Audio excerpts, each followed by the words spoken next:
Bir kun bordim. Pul kerak edi. Tillalarimni yechib berdimda, "Aka" dedim, 10 kun turib tursa, "Olib ketaman" dedim. Bilasan menga nima dedi? Xo'sh? Ukam dedi, "Agar 10 kunda olib ketsang" dedi, "Sen hayotimda ko'rgan birinchi odam bo'lasan" dedi. Ko'rganman dedi. Bir yil itday protsentini to'ladim faqat. Agar ana qizim bo'lmaganda, men tillamni olib chiqib keta olmasdim. O'sha to'lab berdi. Yaxshiyam baxting o'sha qiz bor ekan. Конечно. Endi ukajonim bitta gapda. Birinchidan men seni majburlamaganman. Ikkinchidan o'z xohishing bilan kelgansan-da, to'g'risi. Shundoq qarayman, bajarasiga. 1 yilda to'la olaydim, 2 yilda to'la olaydimi? Qanchada to'la olaydi? 5 yil, 10 yil qarzga tiqib qo'yaman. Shunaqalari bor.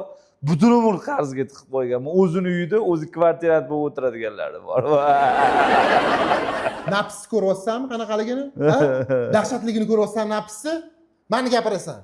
Yo'q, xavotir olma, o'rtoq. Saniki undan ham battar. Mayli, bola urishmayli. Endi meni kasbim shu-da, endi shuni orqasidan tirikchilik qilaman, ukalarim. Ana kasbingiz deganingizga qiziqdi. O'zi nima bilan shug'ullanasiz? Bundoq podrobniyroq gapirsangiz, nima ishlar bilan shug'ullanasiz? Yana qanaqa gryaz ishlaringiz bor demoqchi? Sanch.